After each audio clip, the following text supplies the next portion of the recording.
కొన్ని డిపార్ట్మెంట్స్లో మనకి పెర్ఫార్మెన్స్ సరిగ్గా రావట్లేదు. పాజిటివ్ పర్సెప్షన్కి వస్తేనేమి, తర్వాత ఇండివిజువల్ డిపార్ట్మెంట్స్కి అయితేనేమి.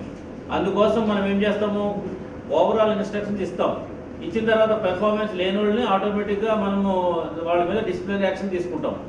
సో అందరినీ ఒకటే చెప్తున్నాను, బిగినింగ్ నుంచి కూడా మీకు అందరికీ చెప్తున్నాను నేను, పని చేసిన వాళ్ళని చేయని వాళ్ళని ఒకే విధంగా మనం ట్రీట్ చేయలేము. జిల్లా అడ్మినిస్ట్రేషన్ అయితే మాత్రం never going to be happen.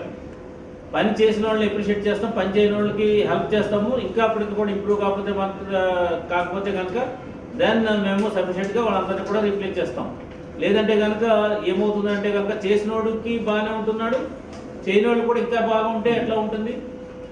So దయచేసి మీరు అందరూ కూడా గుర్తుపెట్టుకోవాలి, ఇవన్నీ కూడా టైం బాండ్ ప్రోగ్రామ్స్. తర్వాత గవర్నమెంట్ అడుగుతున్నటువంటి మీ డిపార్ట్మెంట్ టార్గెట్స్ అనేవి చాలా సింపుల్ టార్గెట్స్ ఉన్నాయి. That can be done, easily can be met provided you have a proper planning. మీకు దగ్గర ప్రాపర్ ప్లానింగ్ ఉంటే అండ్ 100% ఇది సక్రమంగా జరుగుతుంది. ఓకే. తర్వాత నేను క్విక్లీ ది వెల్ఫేర్ హాస్టల్స్ సంబంధించి మనము ఒక 1 ఆఫీసర్ అండ్ 1 ఇన్స్టిట్యూషన్ అని పెట్టాం. I really appreciate that some officers are రెగ్యులర్గా మనం చేస్తున్నారు, కొందరు అయితే మాత్రం ఏదో కొన్ని రోజులు చేశారు, ఆ తర్వాత చేయలేదు. నేను చాలా సీరియస్గా చెప్పాను మీ అందరికీ కూడా, మీరు ఏమీ మాకు అక్కడ చెల్లిన తర్వాత మీరు జనరస్గా ఉంటే ఇవ్వండి, లేదు అంటే